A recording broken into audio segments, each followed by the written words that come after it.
সেই দিন আমার সাথে ফার্স্ট লাভ না থাকলে কি যে হতো। তোমরা আবার ভাবছো ফার্স্ট লাভের সাথে আমার সেই দিনকার কি সম্পর্ক। হ্যালো এভরিওয়ান, আমি দেবস্মিতা। কেমন আছো তোমরা সবাই? প্রায় এক যুগ পরে তোমাদের সঙ্গে একটা ব্লগ শেয়ার করবো বলে চলে এলাম।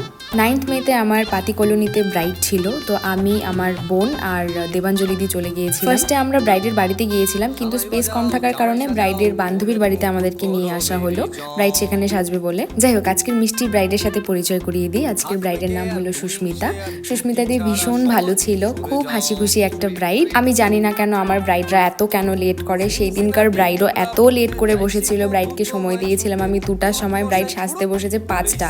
প্রায় 2 ঘন্টার মধ্যে আমি এই মেকআপটা কমপ্লিট করেছি। তোমরা জানিও আজকে মেকআপটা কেমন লাগলো। ফুল মেকআপের ভিডিওটা আমি তোমাদের সঙ্গে খুব তাড়াতাড়ি শেয়ার করবো। মিষ্টি ব্যাপার হলো, ব্রাইড আমাদের জন্য গোলাপ ফুল এনেছিল যেন আমাদেরকে পরে দিতে পারে, তো আমরাও একটা একটা করে সেখান থেকে গোলাপ দিলাম যেন দিদি তার কাছে রাখে। তারপর ব্রাইডকে ছাড়ার পর আমার আরেকটা পার্টি মেকআপ ছিল। ব্রাইডের ননদ সেজেছিল আমার কাছে। আমি আর দেবাঞ্জলি